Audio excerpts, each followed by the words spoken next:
Param Pujaniya Shri Mataji, your children from all over the world have gathered here today in this Vrindavan of pure joy. Shri Mataji, we offer you the lotus blossoms of our hearts and our sahasraras and pray that your most auspicious feet find them a worthy abode.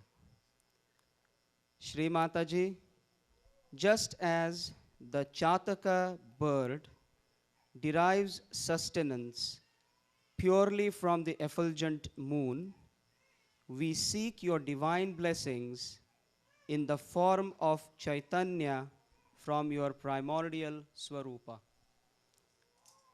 Shri Mataji, with joyous anticipation, along with your entire creation, we await this divine moment of cosmic celebration. Shri Mataji, on this most auspicious of days, we humbly seek your permission to worship your absolutely magnificent form as Shri Virata. Jai Shri Mataji.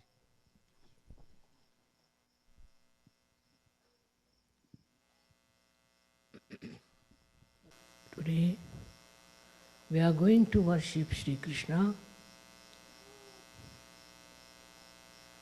as a very great personality, and you know why he came on this earth to establish this is the new form of not Virat, not Virata, but a form by which this country became so prosperous. And by his advent only, he created a beautiful mentality among the people, how to develop this country with dharma. And you had very great leaders who followed him and who worshipped him in a way and created a new world of this America. But unfortunately, as the time passed on, his form vanished from the minds of the people. The reason was Krishna was represented here by a very, very wrong type of people who had no idea about Shri Krishna. That he was a great master of wealth, that he knew how to use the wealth and how to create the wealth with dharma, not with adharma. They all forgot about it completely and gradually started using maneuvering powers, all kinds of adharmic things, cheating, grabbing money, spending their money in absolutely uselessly. He is Kubera. He doesn't need any money, of course. He achieves money. And not only that, he lived in money. They said that he created a golden house for him, absolutely made with gold in Dwarika. But it's submerged in the water, in the sea. And nobody believed that it is true. But now they have found out his house under the waters, very deep waters. So, all their conjecture about him was wrong, all false. That he was definitely a man who made lots of money by dharma. Also, he was a son of a king, and he built this Dwarika out of gold. It is still there, and people have found it, but under the sea. Thousands of years have passed, but still existed. Only because perhaps we belong to Sri Krishna, it is still existing. That's what it is. Because he was the one who was for Satya, for truth. He was for truth. And he worked out everything on the principle of truth. Whatever was not truth, he tried to finish it up. Whatever was destructive, he tried to remove that. And he established himself through truth only. He is the one who represents the truth, absolute truth, and how the truth can prevail in everything. I'm just the opposite of him because I don't understand money at all. But he's looking after that part in my life. I'm so hopelessly bad. I don't understand banking. I don't understand money. I can't even count money. Now, what can you say to that? But he's there to look after.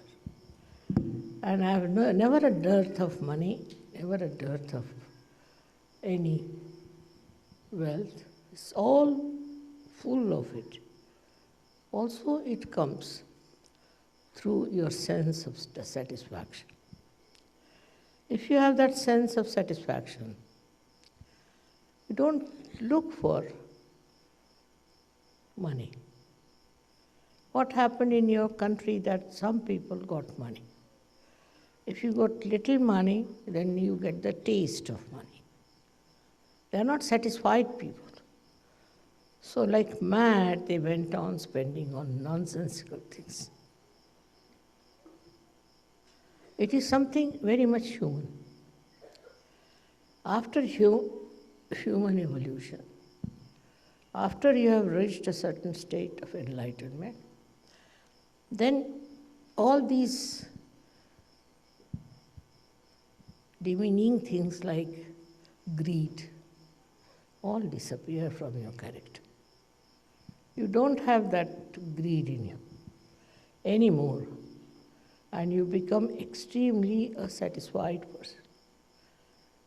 To you, money is there, all right, but it's not so important. It is just that you think you don't need it, and you get it. All done by Sri Krishna all over. Can you imagine? He is doing all this, looking after you and helping you with money. We started Sahaja without a single pie. I never had any problem. So, one thing, as Kubera, he is the supplier of money. He looks after people who don't have money. He gives money to people who stand by truth, who enjoy the life of truth. It is his work that people enjoy wealth. Otherwise, they don't. They have this much, they want to have more. That means they don't enjoy the wealth. They have a little, they want to get much more. Why? Because they are not enjoying whatever they have. But after self-realization, you will see that you enjoy whatever you have. You enjoy it fully, absolutely, and you don't hanker after something that is not there. Doesn't matter if you don't have. Many a times people have asked me, Mother, why not we have the puja of Krishna as Kubera? I said, no. Just now everybody is trying to become Kubera.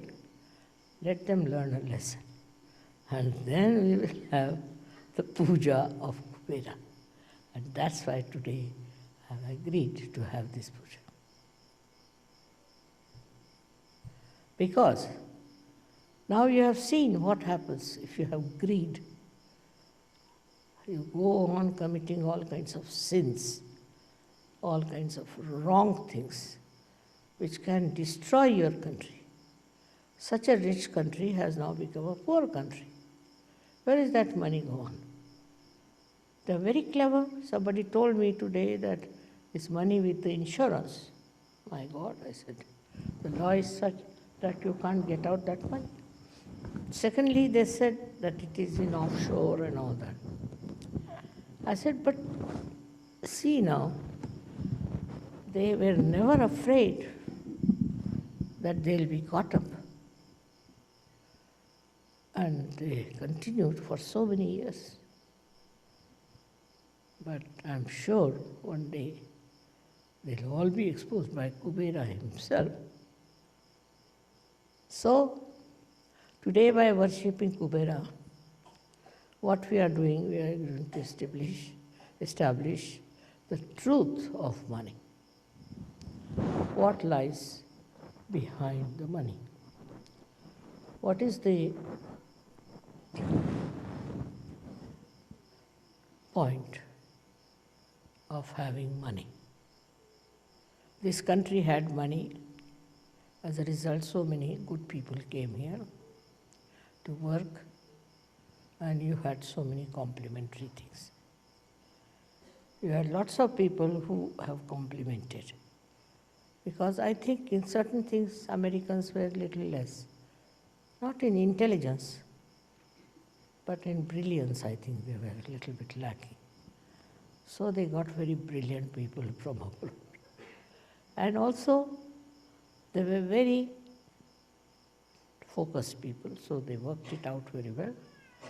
Also, they respected people who came with brains. So this is what happens when you forget that truth is the main point. If you don't have the truth, no use having money. Because what you did was to go around with this thing, that thing, all kinds of things, to just get money. The other day I was traveling through Las Vegas, last year. And when we stopped at that airport, so many people walked into the aeroplane. And they all were looking as if somebody is dead in their family, what has happened. First I couldn't understand. Then said, Mother, they have lost all their money.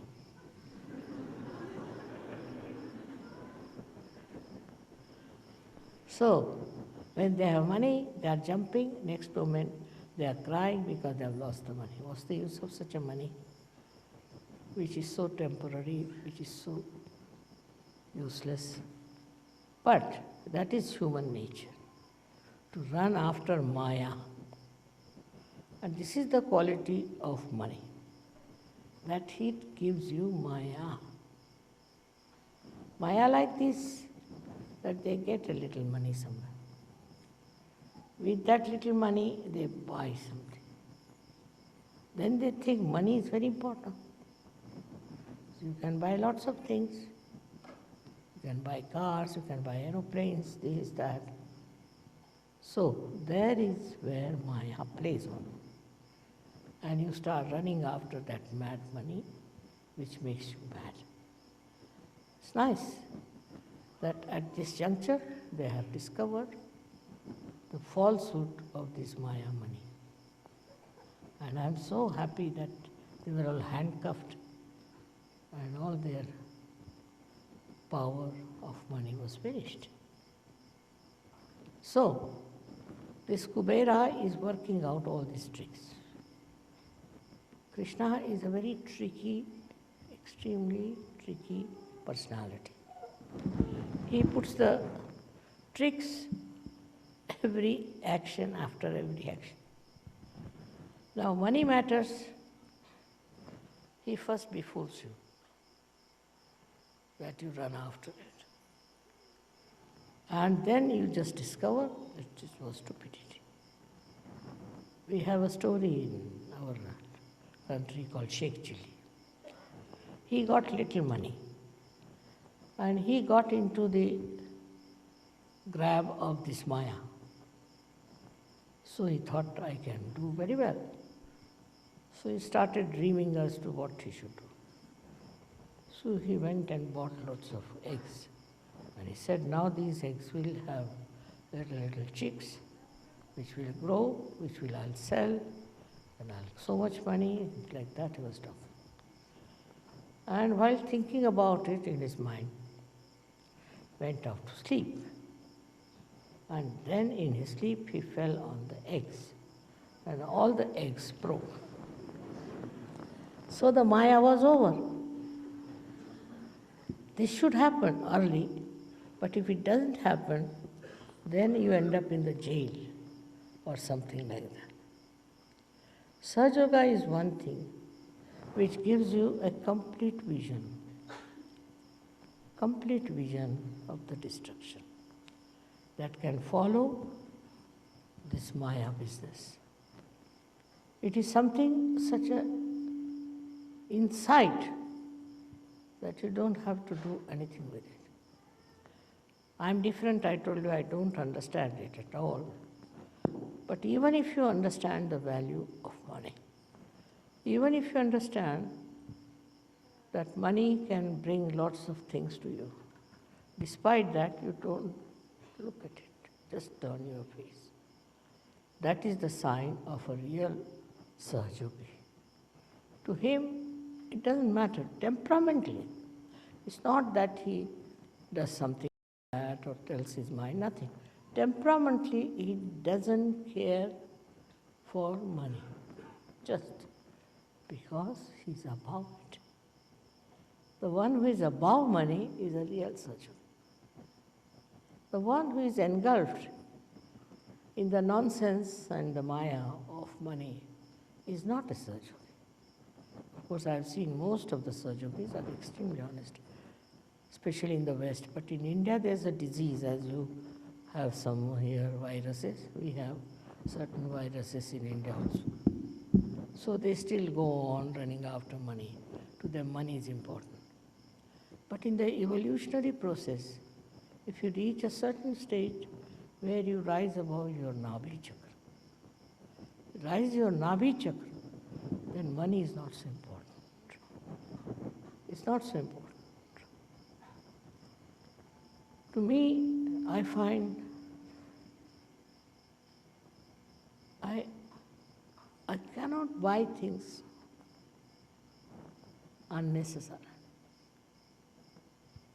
Of course, I mean, there are so many unnecessary things gathered because you people give me presents, this, that. But myself, you will be amazed, I'm so nervous, or I should say hesitant, or you may call it absolutely absent from the spot where they are doing any business, any purchasing.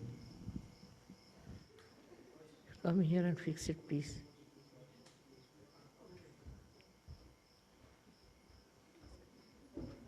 It falls down, so I'm holding on.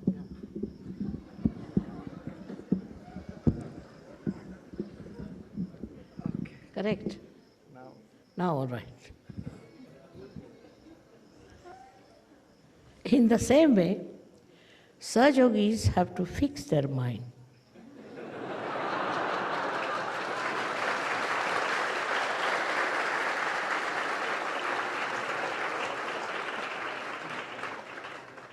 To their spirit and enjoy the powers of pure spirit, your own.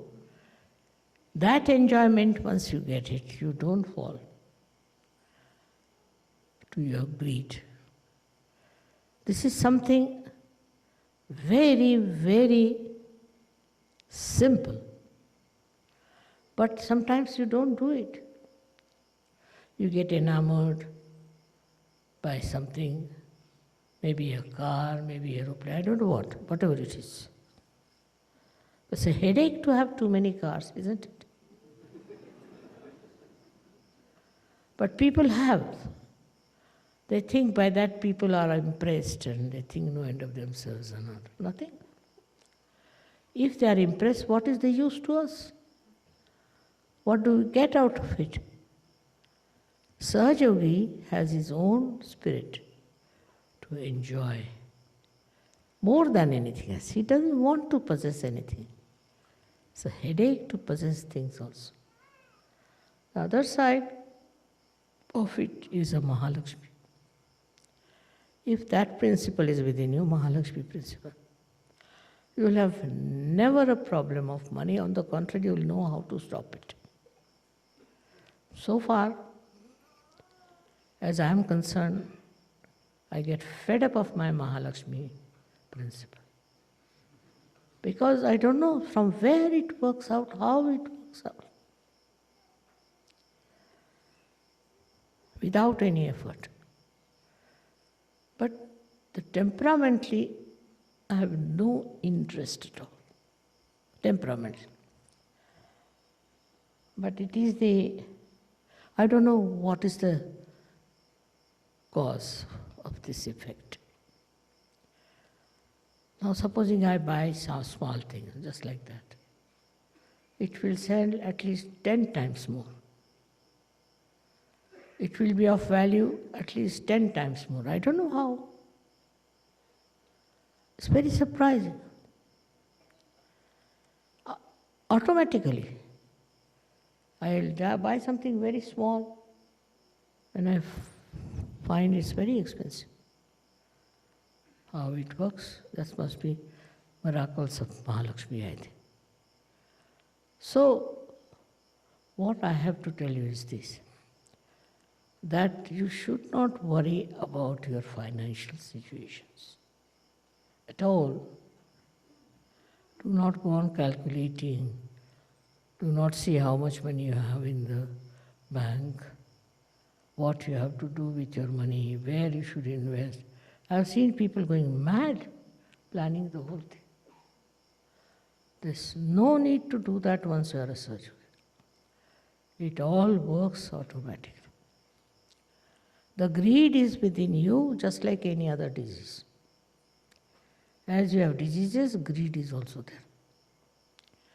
As your diseases can get cured with Sahaja Yoga, your diseases, as much as your greed is, it vanishes. If you don't know what is greed is, the only way to counterbalance is to become extremely generous. If you are extremely generous, greed will run away. That may be another way of doing it. Supposing you get something in your house and you think it is too much. Not to get rid of it, but just you think it's too much, you should give it to someone. You just start thinking, whom can you give? And immediately you'll remember, oh, that person doesn't have this. Let me give him this. And if you give him, he'll be so thankful, so thankful. And he'll say all kinds of nice things to you, which normally nobody would say to you. Nobody.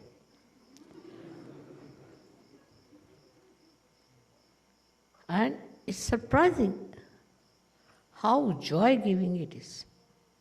How people like your generosity. So you have to be generous, just generous. Not with yourself, but with others. As much as possible, be generous. Generosity is very love-giving. One of the expressions of your love. Many a times it has happened with me that I saw somebody needed something and kept it in my mind. And I bought that thing and gave it to that person. And the amount of love that person gave me was 1,000 times more than what I would have got joy out of buying it, buy that thing. It was so insipid for me, but for him it was. He told so many people, mother gave me this, mother gave me that. I was surprised. Then they asked me, mother, how did you give him? I said, just out of love. Many people took to Sahaja Yoga thinking what a generosity is. So to be generous is the best way to live in this world. After all, it's a headache to have too many things. Better to get rid of them. But out of love, if you do that, you will know how much they'll be appreciative of you. Another thing is to get rid of greed. You should try to do some sort of a collective social work.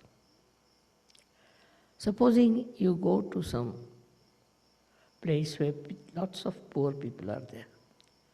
I tell you, your greed will just drop. Be amazed how these people are living, in what conditions. Why do I care for all the wealth and everything? That will be just shocking. Sometimes you see people in India also in a very bad condition. Once I went to Calcutta and I was some or other, you see, by chance, I happened to be in places where people were in a very, very great poverty, even the children. And you will be amazed, for days together I wouldn't eat my food. I was crying and not eating my food. I just didn't know what to do. Because I felt, what is this? Why these people are so poor? And I was helpless, so I was crying. That one day I should try to do something for them. It is really remarkable at a very young age of mine. I started a leper home. I started an infirmary, a refugee home, all kinds of things. And I never even thought that whatever money I have, if I give to these people, I may have to give up some things. I also sold some of my things because so pleasure-giving, I tell you, so pleasure-giving, so joy-giving to be generous. It is so paying in every way that you should be generous. That is the quality of Kubera. He is an extremely generous personality. And that's what personality you should be. So I've seen that Sahaja Yogis are very generous. So far nobody has told me that somebody is a miserly fellow. So far. But I'm sure one day will come when we'll have people of very high quality. In Sahaja Yoga, we don't say, like other cults say, that you give up your clothes, you give up your family, you stay in a forest or in a hut or in nothing of that. Don't give up anything. You have to give up from your heart. Just it should happen in your personality. Don't have to give up. And if you have that well built in spirituality, you will not even think of grabbing someone. On the contrary, you would like to give up everything. My father was even worse than me, I should say. He always used to leave the house open, all doors open. He said, no thief will come if you keep the doors closed. So one day a thief came and he took away his gramophone. In the old times, these big horn ones, he took away. The next day my father was sitting very sad. So my mother asked her, why are you sad? Because of the gramophone. No, I'm only sad because it seems he's a connoisseur of music. He has taken the gramophone, but no records. So my mother said, all right, what should we do? Should we advertise in the newspaper that you take away your records? I mean, such a beauty that even after so many years, I'm telling you and you are enjoying. What a beautiful character it was of generosity. But if you force it through religion, through any such ideas, that you give up that, don't have to give up. You give up from within. If you are not attached to it, you have given up. That should be there. And if you all enjoy your generosity and charity, nothing like it. I have known people who are very rich and all that. But they lack generosity. That is another quality of Kubera. He perhaps understands banking, perhaps. That time there were no banks. But I think must be, because the way he manages banks, it seems to me that he's sitting on top of them. And that's why still in the banks there is no problem. I don't know. But he's a very clever person, very intelligent, very alert, which is important if you have to deal with money. Though he was absolutely detached from money. And just see his life, what he did. He lived in childhood with his guru, and he used to take what you call the cows and herds outside in the jungles. That is how he lived in his childhood. And later on, he was playing with the boys who were looking after the cows in a very, ordinary family.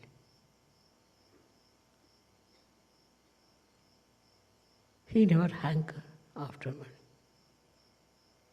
He used to steal the butter, because these ladies used to sell these to Kansas military people. So he used to eat that, so that this lady should not give it to them. Just imagine, such a little boy like him. So actually, how he was teaching them a lesson. Those ladies were greedy, wanted to give that to these horrible soldiers, and he would eat all that butter himself. In everything that he did, what you see is extreme generosity. extreme generosity. With all his intelligence, he was so good. And he killed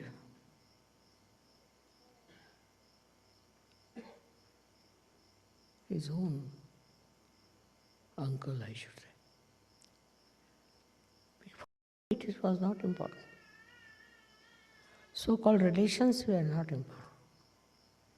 But what you see in our India especially, that relations are very important. The father is a thief, his son is a thief, his grandson is a thief, all of them are thieves. Can you imagine? I haven't seen in a family, if there's one person who is a thief, anyone is progeny or honest. It's a very funny thing. But such greed crawls into their minds that they don't think is important. They just think that stealing is the only way one can live. Though in India, there are people who are extremely honest. I have seen our servants, they never steal nothing, never. I don't know, they have no reasoning for it. It's a matter of habit. They never steal anything. Very surprising. Why? Why don't they steal? They are happy with their lives. They don't want to change it. They don't want to have these horrible things that can put them in jail. But they don't know. They don't even think about it. They just don't do it. Why? Because they have a sense of shame. In the poorer people's sense of shame is very, very developed. In that society, they have a great respect for people who are honest. And they are all honest. One of them may be not, but they have no respect for such a person. Because they think self-respect is the biggest thing. Can you imagine these poor people? They have food once a day. But to them, their self-respect is above everything. So the third solution for this kind of a nonsensical greed is your self-respect. Why should you steal? Why should you have anything that is stolen? Or why should you have anything that belongs to another person? If you have that self-respect within you, you won't touch anything that is not yours. When the servants can do that, why not people who are not that badly off? It is a temperament of a higher level, I think, which they develop, where there is self-respect is much more important than all kinds of other things that may satisfy their greed. One thing about greed is it is never satisfied. It is never satisfied. I have seen people who were very rich once upon a time became very, very poor. So to them, life has become hell. They can't live without their great, I should say, pomp and show. But they don't understand that it was false. They just go on feeling extremely downtrodden when they lose their money. Then there are people who want to have money. They'll do anything but get money. It's a very funny thing, but also power is the same as that. If you have your own powers, don't hanker after these powers. But they want to have power because they want to have money. And they get power with money. Can you imagine? Where are human beings? At what level? At what level of evolution they are? They are going round and round the circle of this money. This is Nabhi chakra, which has to improve, which gives you satisfaction. If your Nabhi chakra is satisfied, you have achieved the state of Kubera. That's very important to see that your Nabhi should be satisfied. There are so many other kinds of things we have. But I think now the worst is this greed. And this, if it is managed somehow, brought to its own level, then I think world will improve very much. May God bless you.